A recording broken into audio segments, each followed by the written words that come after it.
Welcome to a new daily top Askreddit video. Today's topic: what actor/actress was completely 100% wrong for the role? Joel McHale as Roy in the ill-fated US remake of the IT Crowd. We want a scruffy and misanthropic IT nerd, so let's get an actor known for a charisma and confidence. Okay. My favorite thing about it was that they couldn't recast Moss, so they just kept Richard Diaz. It's literally just Moss moved to America and living the same life as he did in the UK show. I actually want to watch it just to see Moss in America now. There's a US remake of IT Crowd. Yikes. Only the pilot episode. Richard Diaz came back to play Moss. The pilot is almost word for word the exact same as the original, and somehow none of it is funny. Cats. I got real tired of Rebel Wilson real quick in that, and James Cordwell, pretty much the whole thing. I think I might just hate James Cord. Jon Voight as a snake hunter in Anaconda is fine, but him as a Paraguayan snake hunter, just why lol. Because he learned his accent from his maid, who was probably not even from Paraguay. Fun movie, but he was ridiculous in it. No number, mister. Anaconda no home number. Jon Voight looks like a guy wearing a Jon Voight mask. Two that come to mind but weren't cast were in Lord of the Rings. Sean Connery was offered the role of Gandalf but turned it down because he couldn't understand the script. Could you imagine how bad of a casting decision that would have been now that we've seen Sir Ian McKellen in the role? Or Nicolas Cage as Aragorn. Edit: I've offended some people who find it heretical that I said Nicolas Cage shouldn't play Aragorn. I'm entitled to my opinion and I stand by it. So what you're saying is The Rock is the Lord of the Rings film we never got. Winners go home and fuck the Elf Queen. The thought of Sean Connery struggling to understand WTF a Hobbit is, and why there are dwarfs and elves running around is comedy gold. Sounds like a SNL skit. Imagine him pronouncing Soro or Soroma in that thick Scottish accent. Scoro. Scoroma. Scamwise Gamgee. Apparently Ben Affleck auditioned for Aragorn and didn't know he was supposed to do an English accent of some sort. So whenever I feel down and need a smile, I imagine Ben Affleck playing American Aragorn and it never fails. Boston Aragorn is a treasure I never knew I needed. Come on Owie, go to the Udai lads, your wicked heart. Viggo didn't even have to audition. The guy that was initially hired, Stuart Townsend, simply wasn't working out. Viggo took a call from Peter Jackson who wanted him to fly out immediately, and Viggo wasn't going to take it due to the insanely long shooting schedule. The story goes that it was his son, upon finding out that his dad had a chance to be Strider, pushed him into taking the role. At least that's the story that Viggo and Pete tell about it. The final cast was so good that it's impossible to imagine anyone else in any of the major roles. Whenever Elrod spoke, in my mind I was adding Mr. Anderson. Any film with 30-year-olds playing teens. I was so confused by Grease growing up. Why are these people that look the same age as my mom at school? Especially Stockard Channing. I mean, don't get me wrong, I love her. But high schooler with that face. No son.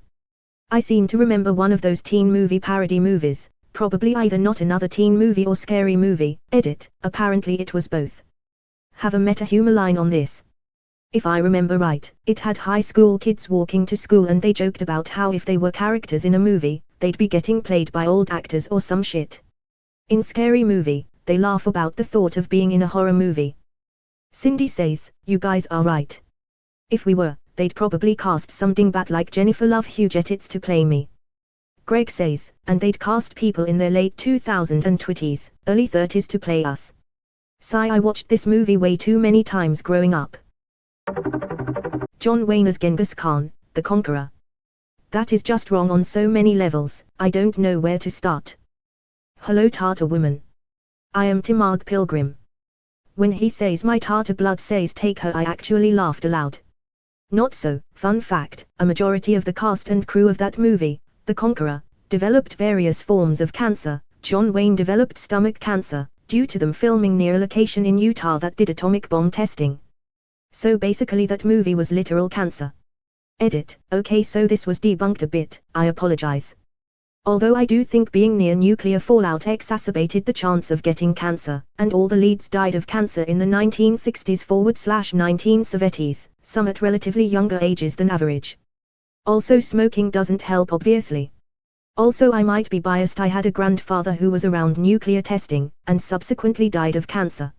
Edit. Just to be clear, I'm not implying John Wayne suddenly got cancer just because of the radiation, I'm saying the radiation expedited the cancer's progression.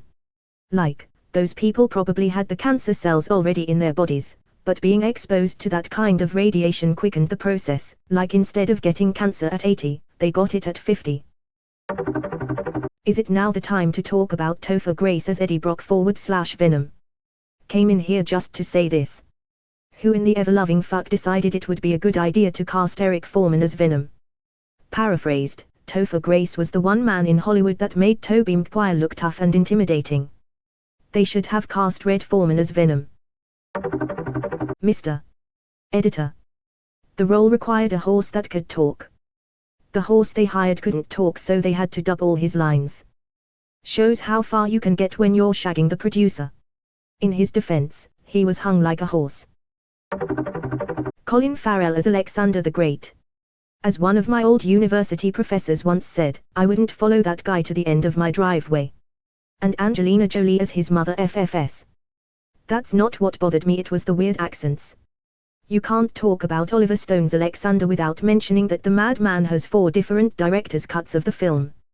I swear there's a good movie in there. Just give me another shot. Mickey Rooney as Mr. Yuyoshi. I think I remember that film. The movie is Breakfast at Tiffany's for those wondering like me. Because no child comment names the movie. Jesse Eisenberg as Lex Luthor. I watched BVS last week and I get what they were going for with Lex Luthor, making him more of a Mark Zuckerberg type, but it quite simply just doesn't work on any level. Do you think the casting director watched The Social Network and said yes, that's the energy we need for Lex? Remember that Bond movie where Denise Richards plays a nuclear physicist? Drive. Christmas Jones and no jokes.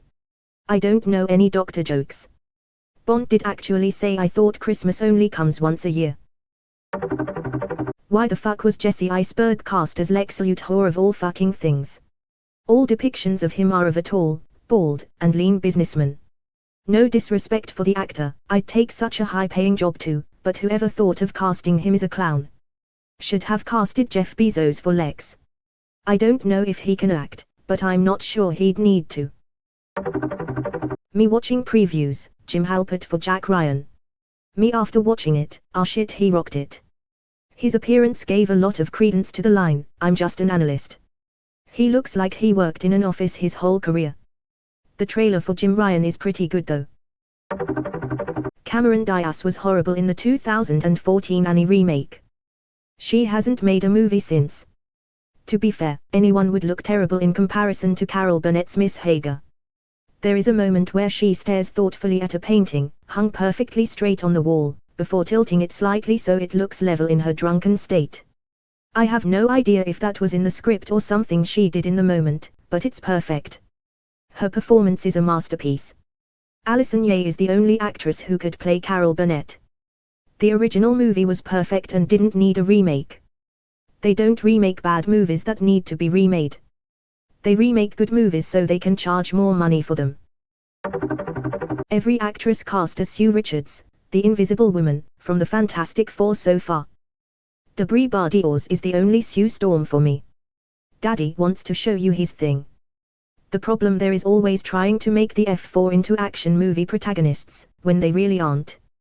You really need something like a scientific-based disaster movie for them to really shine. But Studio XX told me that seeing the Super Genius team be super geniuses is boring. Instead let's have the Super Genius man do the stretch thing and then the Flame man be all whoosh and then Angry Rock Genius says dear it's time to clobber while the sexy girl is Jessica Alba. Yeah, seriously, I'm not even a huge fan of F4, but they've got a team of dynamic characters all akin to Tony Stark and Bruce Banner, and we've seen how enjoyable it was to see those two actually use their intellects together to solve problems. To be fair, they've all been written horribly. It takes a great actor to transform a nothing role into something memorable. Zoe Saldana managed to make Uhura into a consistent, interesting character even though the scripts for Street 2009 and Into Darkness gave her nothing to work with. And then she was brilliant in Beyond, of course. Ferdia Shaw as Artemis Fowl. He conveys none of the intelligence, shrewdness or relentless determination of the book character. He comes across as a child dressed up in a suit and handed cue cards with smart-sounding lines to read unconvincingly.